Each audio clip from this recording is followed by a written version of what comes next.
अस्सलाम वालेकुम दोस्तों, मैं हूं फ़याज़ महमूद और आप देख रहे हैं फ़याज़ महमूद यूट्यूब चैनल। दोस्तों, इस वक्त सूरत हाल ये है कि प्रेसिडेंट ट्रंप की जानिब से मुख्तलिफ ममालिक के ऊपर टैरिफ आयद कर दिया गया है, जिसके बाद अब सफरी पाबंदियों का मामला एक बार फिर ज़ेर बहस आया है। लेकिन आज मेरे पास उस हवाले से एक अच्छी खबर है और हौसला अफजा खबर है, क्योंकि बाज़ लोग खौफज़दा हैं और वो ये कह रहे हैं कि जब टैरिफ लग सकता है तो फिर सफरी पाबंदियाँ भी लगेंगी। लेकिन अब पहली बार बाज़ाब्ता तौर पे ये ऐलान भी सामने आ गया है कि ये मामला अब पोस्टपोन हो गया है। अब हुआ क्यों है और कब ये पाबंदियाँ लगने जा रही हैं और कब तक पाबंदियाँ लग सकती हैं, इस हवाले से आज के इस वीलॉग में हम मुकम्मल डिटेल आपके सामने रख देते हैं। और उम्मीद करते हैं कि हमेशा की तरह आपको हमारा आज का वीलॉग भी पसंद आएगा और आप अपना फ़ीडबैक देना मत भूलिएगा। देखें, प्रेसिडेंट ट्रंप ने इक़्तिदार संभाला 20 जनवरी 2025 को और उसके बाद उन्होंने पहले ही दिन मुख्तलिफ एग्जेक्टिव ऑर्डर्स जारी कर दिए। एक उन्होंने ऐसा ही एक एग्जेक्टिव ऑर्डर जारी किया जिसमें उन्होंने उन तमाम तर लोगों को अमेरिका से दूर रखने की कोशिश की है जो वो समझते हैं कि जो अमेरिका की कौमी सलामती के लिए ख़तरा बन सकते हैं।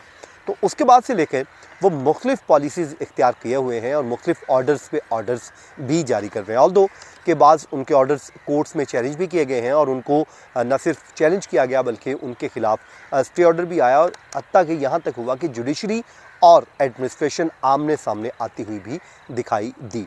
लेकिन अब पहली बार जो काम 21 मार्च 2025 को होना था, अब उसको बाज़ाब्ता तौर पे पोस्टपोन कर दिया गया है और उसकी डिटेल भी सामने नहीं आई है कि कब तक के लिए ये डिले हुआ है।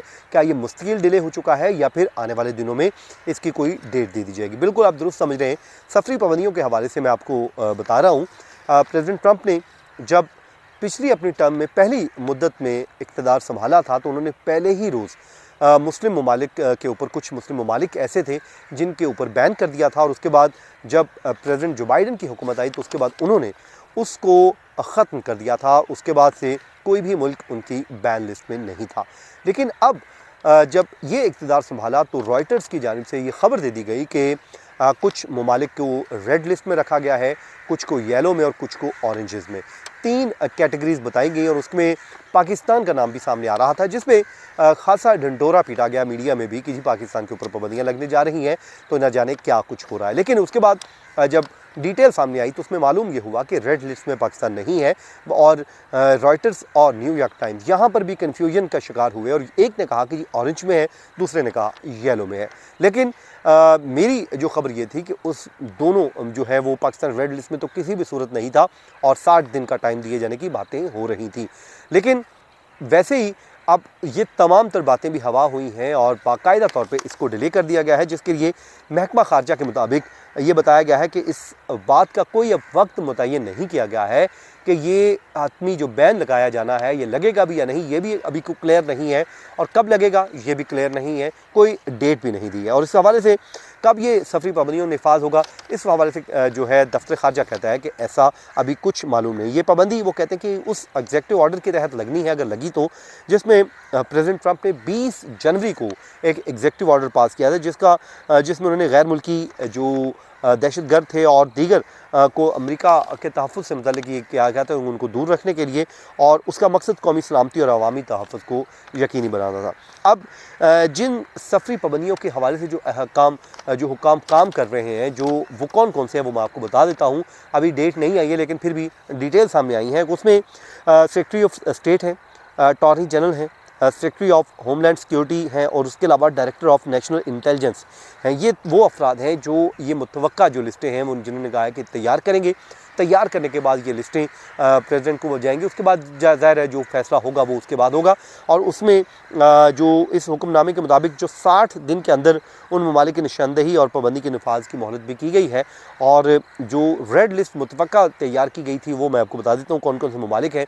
उसमें सूडान है, वेनेज़ुएला है, रूस है, सोमालिया है, शाम, यमन, ईरान, लीबिया, क्यूबा और शुमाली कोरिया। ये वो ममालिक हैं जिनको बैन करने की बातें चल रही हैं। लेकिन अब क्योंकि डेट नहीं है तो इस हवाले से हमें इस पर भी अब बात करनी मुनासिब नहीं है कि हम इसको अब फैलाएं, क्योंकि डेट आई नहीं है और डेट अभी तक दी नहीं है। इट मीन्स कि अभी तक सुकून है। जो टैरिफ वाला मामला है वो ही अभी तक जो है कंक्लूड नहीं हो पा रहा, उस पर ही अच्छा खासा रद्दमल आ रहा है। यूरोपीय यूनियन ने भी रद्दमल दिया है, दीगर ममालिक ने भी रद्दमल दिया है और वो ये कहते हैं कि ये दुरुस्त इकदाम नहीं है, बल्कि उससे पूरी जो वर्ल्ड इकॉनमी है वो कहा जा रहा है कि वो हिलकर रहेगी। आज यूरोपीय यूनियन ने बाकायदा तौर पर स्टेटमेंट जारी किया और कहा कि इस पर उन्हें अफसोस हुआ है और ये जो फैसला है इसने पूरी दुनिया की मईशत को जो है वो हिला के रख दिया है।